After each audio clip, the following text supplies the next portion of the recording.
What's up guys? So today I'm going to be giving you my review for Wonder Woman 1984. Now, I saw this movie on Christmas Day. The trailers and everything got me hyped for it. It was just super badass being able to see it like from the comfort of my own home. Like, I gotta be honest, I don't think I was gonna be first in line to see this movie. I didn't see the first Wonder Woman when it was in theaters. And not because I don't like Wonder Woman or whatever. I'm not the biggest fan, admittedly. It's just not something that I would do if the movie was gonna be at my house. I'm just lazy like that. For a movie like this anyway, this isn't a huge like Avengers spectacle movie. It didn't come off like that in any of the trailers. So I was just like, it's for free on HBO Max. I'm chilling in the cut watching the movie, and that was it. And I gotta say, I really enjoyed it. Now, does it have problems? Yes, it has an overwhelming amount of problems. If I'm being honest, I think everybody will tell you that for the most part. And I've kind of looked through the problems. I've watched the movie multiple times. I still enjoy it. I'm actually liking it more and more with each watch, but the problems become more glaring, and I've kind of synthesized the three main problems of Wonder Woman 1984. But aside from all the problems, it has one of the best messages in any superhero movie ever. It has a lot of heart, and it has one scene that is guaranteed to make you cry. Now, if you didn't cry, you're gonna cry sometime in the future, and that's a delayed reaction of the movie. Again, guys, as you know, I wouldn't lie to you, this is just science. Y'all are already caught up, you already know what it is. And since the movie came out, the reception in the DCEU fandom, and just I guess in general, has been extremely mixed. Some people love this movie, some people absolutely hate it. Some people think it's the best DCEU movie out there right now, while others think that it's worse than Suicide Squad, which is, guys, come on. Do you not remember Cara Delevingne kissing like an army of people? How much time did she spend kissing a fucking army of mofos to make her army? It's inefficient. It's not optimal. It's, well, it's dumb as shit. So, no, she shouldn't have done that. That movie shouldn't have been made. Diablo thinks that they're all his family after one night. Some bullshit. No disrespect to David Ayer. That's not his fault. Mainly the studio's fault. No, a lot of things are their fault right now. That's basically what I think about that, guys. Personally, I think it's probably in the middle of my DCU ranking, which I don't personally know right now. I'd have to think about it more, but it's definitely not below Birds of Prey or Suicide Squad. Definitely not. Coming from the perspective of somebody who actually really liked and enjoyed this movie, I'm going to talk about first all the problems, and then we'll get into all the things I think the movie did amazingly, that very, very important lesson, and then at the very end, I'll give it my personal rating that I give all the movies that I review on my channel. So if you're down with that, stay till the end. Shit. So yeah, let's get into it. This movie has a lot of problems. First one that we're gonna talk about today is logic. So there's a lot of things that happen in this movie that just do not make any sense, and I'm not one of those guys that watches a movie just to see like, oh, is this a plot hole here? Hey, there's another plot hole. I got you, movie studio. There's a plot hole. This doesn't make sense, even though I'm watching a comic book movie and people are flying and shit and I'm glaring over that. But there's a lot of logic that is kind of, I guess, lap. When we see Diana first in BVS, we're understood that she's hung up her armor for the better part of a century. She hasn't been active. That's what we're led to understand. 1984, I remember when it first was teased, I was like, how is this even gonna make sense? I thought she was not being active anymore. What I mean by that is there's certain things like that mall scene in the beginning. It was a cool scene, but there were some things that I thought were kind of stupid, like that little girl that walks towards Diana is just like being like amazed by her. And you could tell that was kind of like put into the movie just to have like this cute little moment with a child. While I was watching this movie and I saw that little girl go up to Diana with these people with guns, I was like, where is your mom? If I was your mom, I would be pissed right now. You should know better than to walk up to something like that. And so it was a little cute moment, I get it. And in that mall scene, you kind of get a sense of what Diana is kind of doing. She's trying to cover her tracks by destroying the video cameras. She's going more the stealth route. And so I can appreciate that, but still, that's a little bit too much of a lapse in logic, especially little kid, stay with your mom. Kids, stay with your parents if shit goes down at the mall. Simple, that's the lesson. And as far as keeping her identity or herself kind of a secret, she has no protection from that. I mean, you could totally tell who she is. It's not like she has a mask or anything, but she's going around in the Wonder Woman costume in front of all these people. Like when she does get her powers back, even though everybody's going mad, they literally see her leap into the sky, and you don't think anybody would be like, oh hey, this lady just jumped 50 feet into the air with a gold ass lasso and armor. What the fuck was that? When she goes overseas to confront Maxwell Lord, she's on that convoy and she's just, you know, a whole bunch of people are seeing her face. There's really no secrecy. And then she speaks to the entire world, and granted, nobody's seeing her face, but they can all hear her as well. It messes with the continuity of the DCU, because going along with the whole idea that Diana hasn't been active in a very long time, assuming that BVS happened in, the 2010s, she was active in 1984. It seems like she didn't stop. That messes with the continuity as well. The whole world just was able to grant wishes, and did everybody forget about that? Is that going to be explained at some point? Everybody like really went crazy over Superman in Man of Steel. He seemed very unprecedented at that time, but if this happened before with Wonder Woman, Maxwell Lord got to communicate with everybody else in the world and they just don't remember Wonder Woman, like it just seems odd to me. And she has these powers that we didn't see in BVS or in Justice League, and it's like, why is this happening? Didn't anybody think about this, or were these little things that they were trying to add? I mean, she just so happened to have the ability to turn things invisible, which I get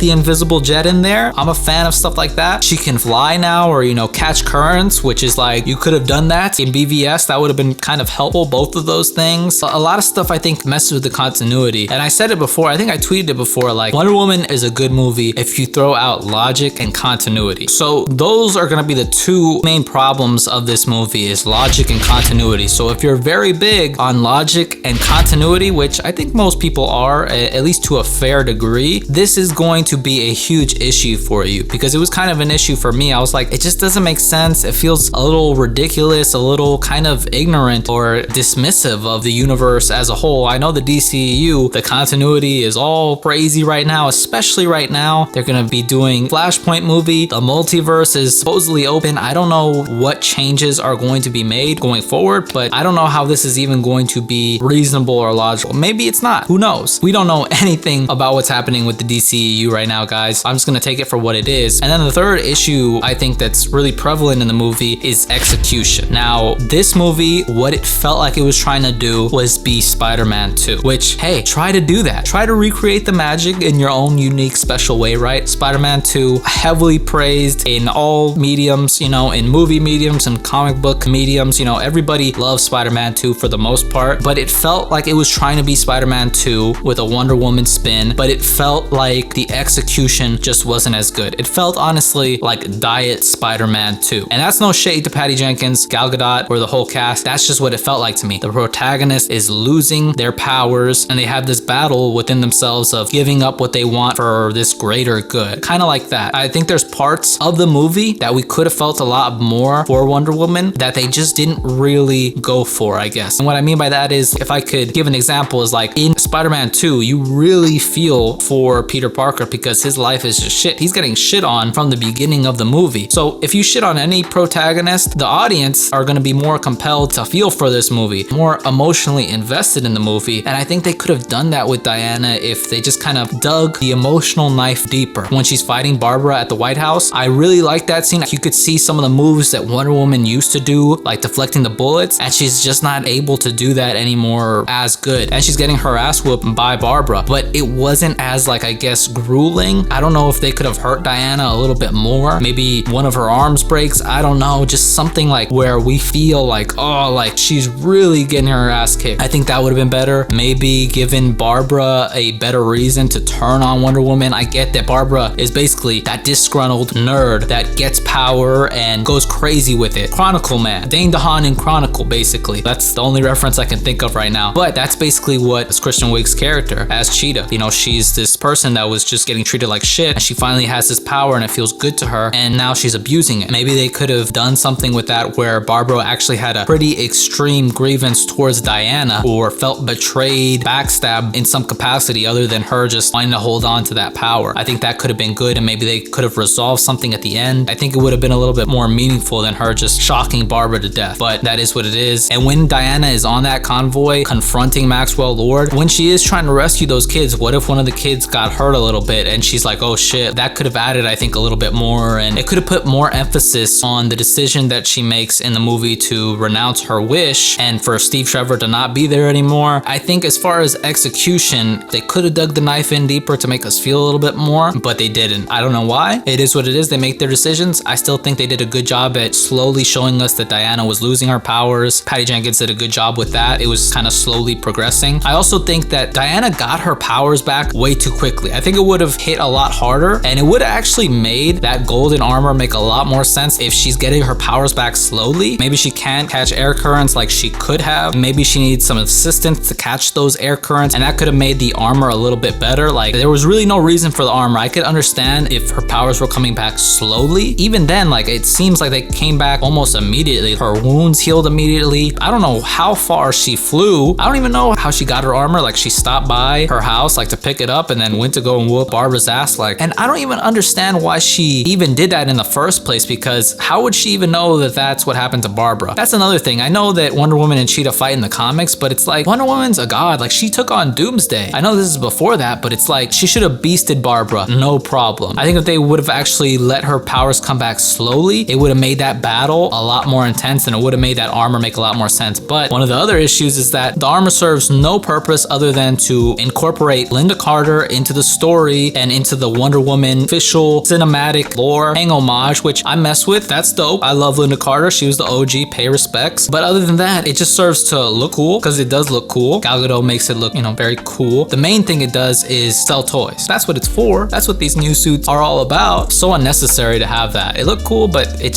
could have been used, I think, better. My personal opinion. As far as other little issues that I had, the action wasn't necessarily bad in this movie, but it was a significant step down from the previous movie. And I get it. In the previous movie, Diana was literally in a war, and this time it's not like that at all. She's facing different types of enemies. Even the main villain, Maxwell Lord, is more of a cerebral villain in this movie, I would say. More so magic, mystical, but that's just kind of a nitpick. And I hate shitting on the gal, even though she put up that video earlier this year. But Gal Gadot, I think it's Gal Gadot. Gal Gadot's acting, it's hit or miss. Some scenes I think she really sells it. Other scenes I just don't think it's that strong. That's just my opinion. I think it's just very hit or miss. Now, for some of the more, I guess, contentious topics that I've been hearing people talk about on social media about Wonder Woman 1984, one of them being that this movie has man bashing in it, which I agree and don't agree with. Here's the thing. We do see that guy that does attack Barbara, and those types of dudes do exist, and we see all those dudes that do hit on Diana and try to, you know, shoot their shot, and those guys exist as well. It's Diana Prince, Gal Gadot. People are gonna shoot their shot. That's just what it is. Guys shoot their shot. So I think that that was a realistic depiction, and I think for all the bad guys in the movie, there's good enough guys that balance it out. Just like the homeless man, just like Steve Trevor, Maxwell Lord, kind of in the end, there's good men to balance out the bad men. Just like there's bad women in movies, but there's good women to balance out the bad women. So that's why it's not really a big deal for me. I think they dipped their toes into it. I think they made it a bit of a thing, but hey, if that's what they want to do, that's what they're gonna do. Another thing, and probably the thing I've heard a lot of people talk about, I don't know if people have been mixed about this, but it's been kind of unanimous that Diana basically takes advantage of the guy that Steve took the body over. Like, whoever Steve is possessing right now, that man, Diana kind of took advantage of him. I mean, he's basically being possessed. It's inferred that they slept with each other. That's where double standards, I think, play the part, because if it was the other way around and people are pointing it out, people would go nuts. But I think the fact that it was left in the movie just shows you how much people don't care when it's flipped the other way. And that's the thing. I've seen guys talk about this and saying, yeah, that was a woman taking advantage of a man. That is technically correct. That is right. But I feel like people are being a little dishonest with that. I think they're more so going for the point of it all. And I think the principle of it is true, because you don't know. What if that guy had a wife? What if that guy had a family? And Diana just messed up everything for that guy just because Steve Trevor inhabited that body. But that's the thing as well, is that would have been more emotional and maybe dug that knife deeper if Steve did come back, but the body did have a family attached to it and a wife, or maybe just a fiance, and Diana was morally conflicted about being with Steve because he was in this person's body. I think that could have added a little bit more layers to things. It is what it is. But the point I'm trying to make here is that, yes, technically that is wrong. I think that it's very telling that they would leave that in the movie and think that that's okay. I think it's just indicative of how we view things. There are double standards, but also just for a thought experiment to all the fellas, you wake up one day and you found out you've been out of commission for maybe, you know, a couple days, and somebody told you, hey, you were actually possessed by this old guy. When you were possessed by an old guy, Gal Gadot, you know, the famous actress, you know, the model, you know, her, yeah, she actually had sex with you while you were, you know, unconscious. We just wanted you to know that, so if, you know, you need any counseling or anything, you know, so you'll be okay. Do you feel abused or, you know, taken advantage of? And I guarantee you, and I'm just speaking for the boys here, most dudes would be like, cool, badass. For real? Oh my God, legit. That's just on the real, guys. There is a difference. And that's why they kept that in the movie, but it is not not fair. Double standards. Now, apart from all the problems and issues that this movie had, it had a lot of really great things going for it. That's what I'm going to talk about right now. You guys know I like ending on a positive note, guys. Life can be horrible. Life can be depressing. It can be all sorts of bad things. The real world kind of sucks. It can be awesome though, but for the most part, at least right now, it kind of sucks. So I like to leave on a good note. And I think what this movie does good, it knocks it out of the park. First thing I want to speak on is Pedro Pascal's character, Maxwell Lord, or Maxwell Lorenzano. Life is good, but it can be better.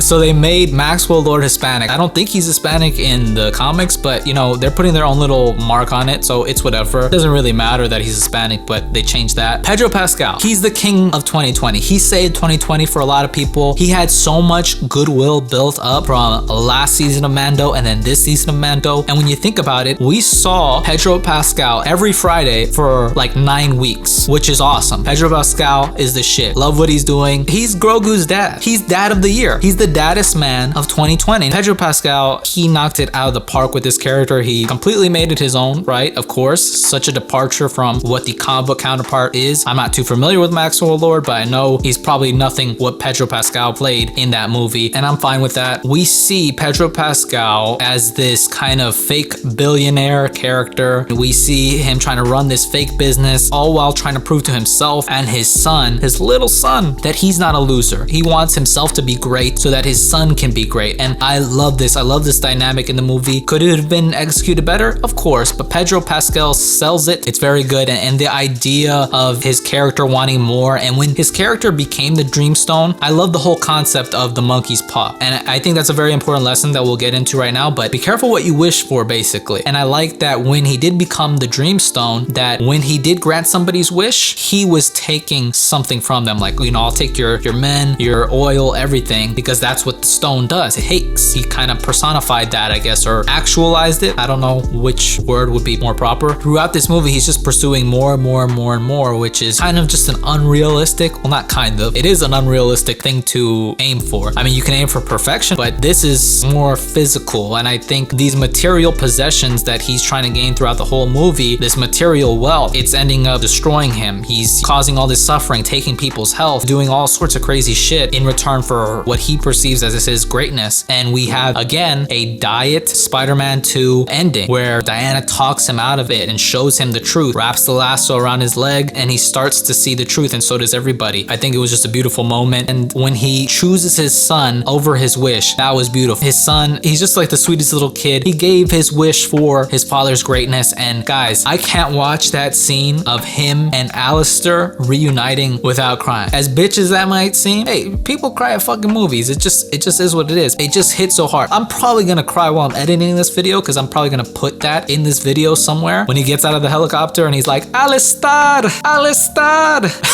And like, he's just looking for his little son. And this is also something that I thought was kind of illogical, because like the kid's just running around everywhere. Like, who's watching the kid? Make sure your kids are being taken care of, people. Yeah, I was just like, where's this little kid going? He's like screaming on the highway. I don't even know what the hell, but I love that he chose that he renounced his wish. He became what he should have been. He realized that this isn't important. My son is the only thing that's important to me. I don't need anything else. I don't need these wishes. I don't need this oil. All I need is to love you, and that's it. And his son is so sweet, and that speaks to like the innocence of kids. They just love you. Like, they're so like innocent and sweet, and not all little kids, but it's just such a display of innocence. Like, after everything, the little kid, Alistair, still forgave his father, and it was just so beautiful when he's like, you don't need to make a wish for me to love you. And then the little kid was like, well, you don't need to be great or anything. Like, you're my dad. I love you. And so that was just a beautiful moment. Father-son relationships are important, guys. Starts with the father. We learned that in Mando, and it was reiterated in Wonder Woman 84. So I just love that message. Pedro Pascal as Maxwell Lord really just seems kind of like his motivations are very like Mysterio-esque. It feels like something that is very comic booky, like something that a comic book villain would do, but it really just is kind of illogical. Like, Mysterio was going to be perceived as the next Avenger. What happens when a real threat comes? He's going to get his ass whooped, basically, and he's going to be exposed. So yeah, Pedro Pascal knocked it out of the park. Great scene, one of the most touching scenes. That's probably one of the only movies I can remember crying, like really like hardcore crying. Well, aside from Soul, just recently. recently. But yeah, besides that of the year, Kristen Wiig, she did an amazing job. Kristen Wiig, I love Kristen Wiig, just a hilarious woman. And I think she played a really sympathetic character in Barbara Minerva. She's just kind of this character that gets mistreated throughout the whole movie, and she's getting this confidence, this power from this Dreamstone, and she realizes at the end the cost of it, because she literally is losing her humanity. She turns into an apex predator. She's losing her warmth, her compassion, and I really like that that was the message at the end as well. Gal Gadot as well. Hey, Gal Gadot, just like Ryan Reynolds said in Deadpool 2 or Deadpool 1, you think Ryan Reynolds got this far off his superior acting method? People will criticize Gal Gadot's acting, and I criticize it as well, but I think Gal Gadot is just very charismatic, very charming, as well as beautiful, but she just has what I would explain it as is strong woman energy. She looks like a capable woman. She looks like a caring woman. She looks intelligent, like all these things that she just kind of exudes. But yeah, that's kind of how I see it. I love Gal Gadot casted as Wonder Woman. I think it's a great cast, and I can't wait to see how she does in the Snyder Cut. That's gonna be pretty tight. Chris Pine also does a great job. Ultimate in charisma. He does good. He has less to do in this movie, obviously, because he's kind of not there. Overall, the whole cast is great, very charismatic, very compelling. So I really enjoyed seeing them all on screen. And one of the main things and the best thing I think about this movie, besides Pedro Pascal, of course, is the lesson of this movie. Now, sometimes superhero movies, they don't have a lesson. Sometimes they do, sometimes it's deep. Sometimes movies you just watch for entertainment, but usually there's a lesson in superhero movies. And I think that this lesson is so important, especially for today's generation. Honestly, just for people everywhere. And it's something that I've kind of been more aware of as I've gotten a little bit older, and something that I've really tried to put in the forefront of my thinking, which is everything comes with a cost. We dealt with the Dreamstone in this movie. So this magical object imbued by a malicious god that can grant any wish, but it takes something in return. The wish is never the way you want it to be. It always comes at a cost. And that's such an important lesson, is that everything comes with a cost. Everything, absolutely everything. There's always going to be some kind of reaction for anything that you do. I think the Nice Cast talks about this with Dharma and Karma. If you're on here, you should know who the Nice Cast is. I love that nothing is truly for free. You have to understand that everything's gonna come at a cost. If you know your whole goal is to be famous, what if people start storming your house? What if you can't go out and be a normal person? What if you're famous and you're broke? People are just hyper focused on you living your regular life. That would be super annoying and horrible. With everything comes at a cost. You know, sometimes you grow up, you have this idea of your life, this dream, and you get there and you work so hard to get there, and then you realize, oh, this wasn't worth it. That's the thing I think that really was imparted in this movie, is that every decision you make costs. And is the juice worth the squeeze? Is this worth it? Is it worth that I ask for these powers and confidence and to be an apex predator if I lose my humanity? If I lose my ability to be compassionate or warm with anybody? Is any of this stuff worth it? And I think that's what a lot of people need to, I guess, contextualize in their own lives. Are these new Yeezys worth it? Or should I put that into some investments? Should I pay off my credit card bill? If I want to eat good today, that's going to cost me eating shittier the rest of the week. But I can enjoy myself today, but the cost is I'm going to have to suffer throughout the week. I think that's a huge lesson. I think people really need to understand that. Is the juice worth the squeeze? Sometimes it is, sometimes it's not. And that's up for you to decide. My homie Eric at JAYHOUSE Comics here on YouTube, he has a whole video on it. It's a great video. I think he expands a little bit more on it than I am right now. I'll leave the link to that video in my description so you guys can go check it out. See if you like his channel. Maybe drop him a like, drop him a sub, see what's up. Dope dude. It's just such an important lesson. There's always going to be a give and take in life. Maxwell Lord, he gave up all the stuff that he wanted for the thing that he needed, which was his son. Yeah guys, right now I'm recording this. It's 10 p.m. where I'm at right now. I have to be up at 5 o'clock in the morning. I just felt like recording a video. I should have recorded another video, but I didn't. Basically guys, I really enjoyed this movie, flaws and all. It really does mess with the continuity of the DCEU, but in reality, what doesn't mess with the continuity of the DCEU right now, okay? Anything goes, basically. Now for my rating of this movie, Wonder Woman 1984